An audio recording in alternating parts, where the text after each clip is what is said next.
Bismillahirrahmanirrahim. Assalamualaikum warahmatullahi wabarakatuh. Alhamdulillahi rabbil alamin. Wassalatu wassalamu ala ashrafil anbiya'i wal mursalin wa ala alihi wa ashabihi ajma'in. Allahumma salli ala Muhammadin wa ala ali Muhammad, amma ba'd. Adik-adik santri yang berbahagia rahimani wa rahimakumullah, segala puji bagi Allah Subhanahu wa taala yang masih memberikan kepada kita kesempatan, kesehatan dan kekuatan iman dan takwa kita, sehingga pada hari yang berbahagia ini kita bisa memulai pelajaran perdana di Ma'had Tahfidzul Quran Ahlus Suffah dengan metode daring atau online. Semoga wabah COVID-19 ini segera Allah cabut dari permukaan bumi ini. Amin, amin ya rabbal alamin. Alhamdulillah, adik-adik santri yang berbahagia, perkenalkan terlebih dahulu, nama saya Abu Hurairah, pengampu pelajaran tajwid dan tahsin di Ma'had Tahfidzul Quran Ahlus Suffah Balikpapan.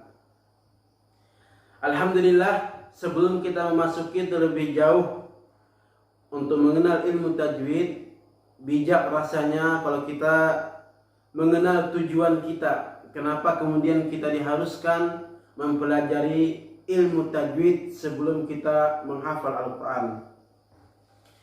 Adik-adik santri yang berbahagia, Allah Subhanahu wa ta'ala berfirman dalam surah Al-Baqarah ayat ke-121 yang berbunyi, alladzina atainahumul kitaba yatlunahu haqqa tilawatih ulaika yu'minuna bih.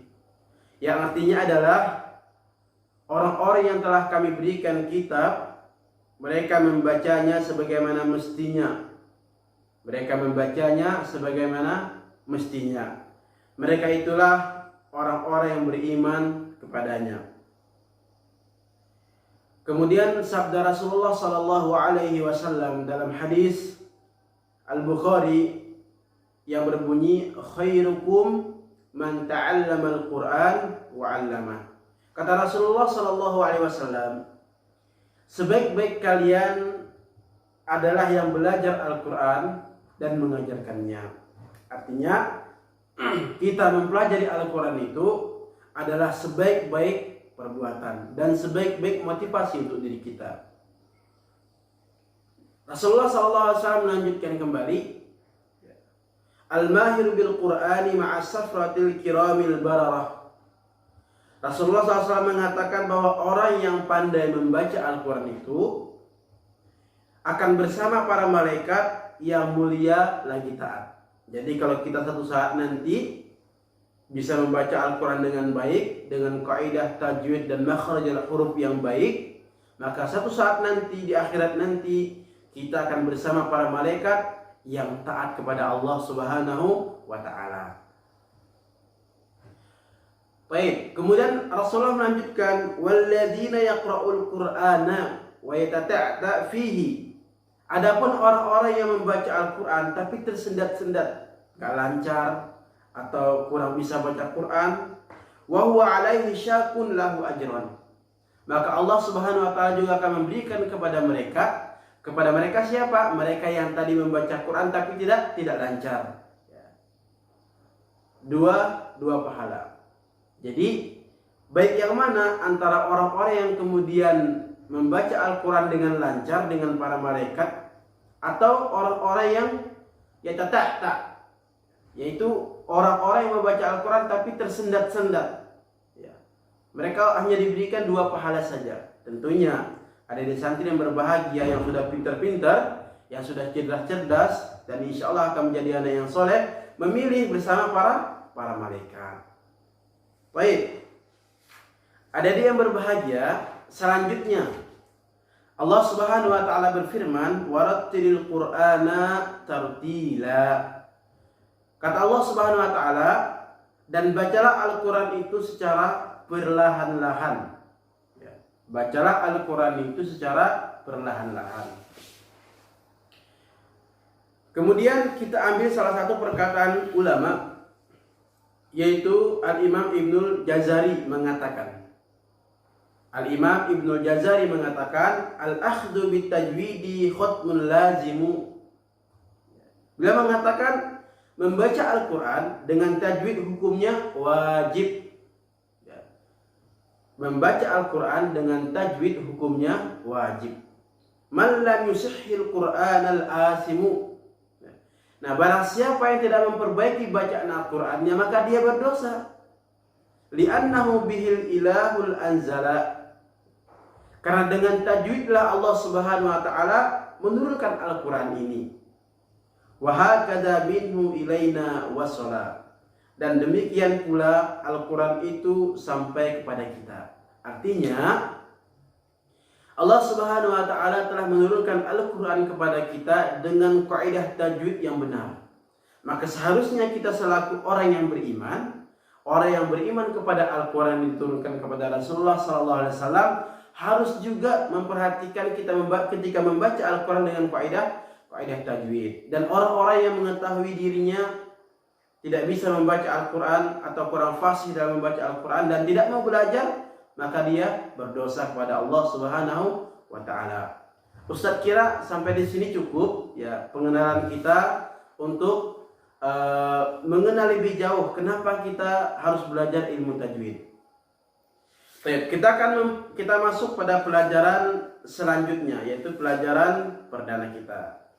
Pelajaran yang pertama.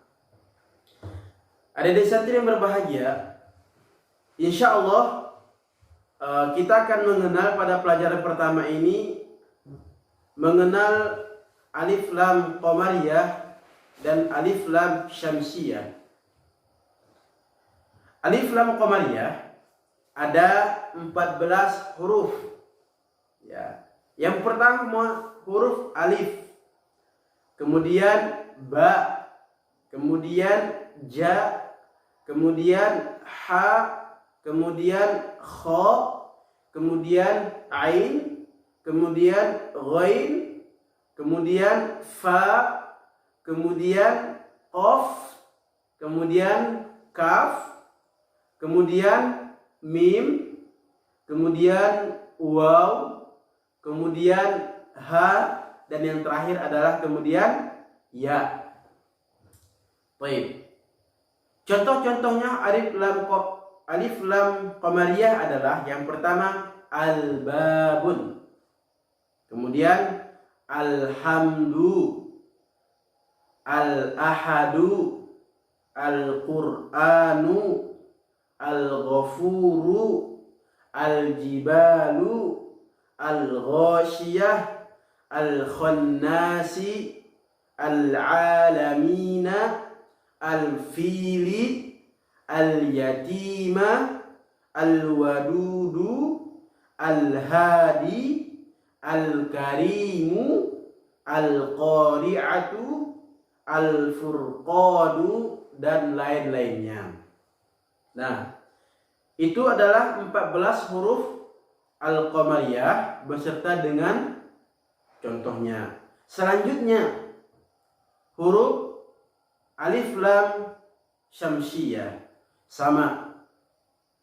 Alif lam syamsiyah juga memiliki 14 huruf. Yang pertama ta, kemudian sa, kemudian dal, kemudian za, kemudian ro, kemudian zai, kemudian sin, shin, sod, dot, to, zo, la, dan nun. Ya. Sebagai contohnya ad-dinu, ya. Kemudian at-taubatu, ar-rahimu, as-sama'u, as-sawabu, az-zaituna, ar-rahmani, at-taibuna, az-zakirina, al-lailu, an-nasu, at-tariqu, asy-syamsu, ad-dallina, at-taghina, dan lain-lainnya. Baik. Setelah kita memberikan contoh, sekarang Ustadz akan mendefinisikan apa itu alif lam qamariyah dan apa itu alif lam syamsiyah. Alif lam qamariyah adalah dibaca jelas bila bertemu dengan huruf. Artinya ketika ada huruf alif dan lam dan bertemu dengan huruf yang 14 yang pertama tadi, maka dibacanya adalah jelas. Yaitu contohnya al-babu. Huruf alif dan lamnya bertemu dengan huruf ba, maka alif lamnya ini dibaca jelas, al-babu. Contoh yang kedua, alhamdu. Alhamdu di awalnya ada huruf alif dan huruf lam. Bertemu dengan huruf apa? Bertemu dengan huruf ha, maka dibaca juga harus jelas, alhamdu. Ya, baik. Kemudian selanjutnya definisi daripada alif lam syamsiyah. Apa itu alif lam syamsiyah? Alif lam syamsiyah adalah melebur pada huruf setelahnya bila bertemu dengan huruf. Ya. Artinya melebur, bersatu, menyatukan. Ya. Contohnya ad-dinu. Ad-dinu pertama adalah huruf alif, kemudian la dan dal. Kita tidak bisa membaca dengan al-dinu karena huruf dal masuk pada huruf syamsiyah. Cara bacanya gimana? Cara bacanya adalah ad-dinu, menafikan huruf lam. Jadi lamnya nggak dibaca, masuk ke huruf dal, ad-dinu. Sama juga contoh yang kedua, at-taubatu. Kita tidak bisa membaca dengan al-taubatu, tetapi dengan at-taubatu. Ya, melebur pada huruf ta. Baik, jazakallahu khairan katsira jazak. Pada pelajaran pertama ini cukup sampai di sini dulu. Insyaallah kita akan lanjutkan pada pelajaran yang kedua dan seterusnya. Jazakallahu khairan katsira jazak. Semoga pelajaran ini bermanfaat. Dari Ustadz sekian. Assalamualaikum warahmatullahi wabarakatuh.